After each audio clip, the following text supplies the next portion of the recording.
Hey there awesome people, I hope you're doing great. Welcome to Gecko Guide. In this video, I'll teach you how to upload project to GitHub from Visual Studio Code. If this is the first time you're watching our video, then please do consider clicking on the like button, subscribe and hit that notification bell. First things first, if your code or the project has multiple files, for example, the project file that I have contains 3 files in total. In that case, make sure to keep all these files in a single folder. Once all the files of your project are in a single folder, open VSCode. Click on File and click on Open Folder. Now navigate and select the folder that you have just created with the project files and click on Select Folder. After that is done, open your web browser and visit github.com. Log into your GitHub account, or if you don't have an account, then make sure to create one.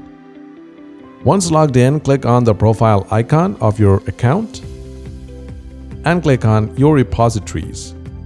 Then click on New, give a repository name and a description. If you want, you can also make your repository private. Finally, click on Create Repository. Once your repository is created, you will also need to install Git on your computer. For that, go to this website, or you can also find the download link in the video description. Then download and install it on your computer.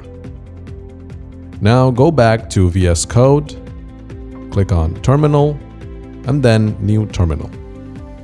Here you will have to type a few codes. Don't worry, I'll put the codes on the screen. First type git init, then type git add space dot.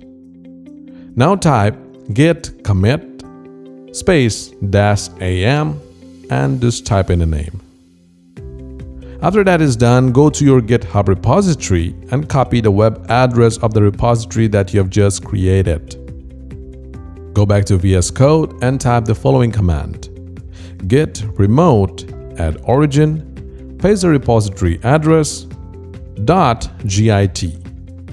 Finally type git push origin master and execute it. Once the process completes, go to your GitHub repository and refresh the page. And there you will find your project file uploaded successfully. Make sure to follow each and every step carefully, and if you have any doubts, then do let us know in the comment box below. Thanks for watching and have a great day.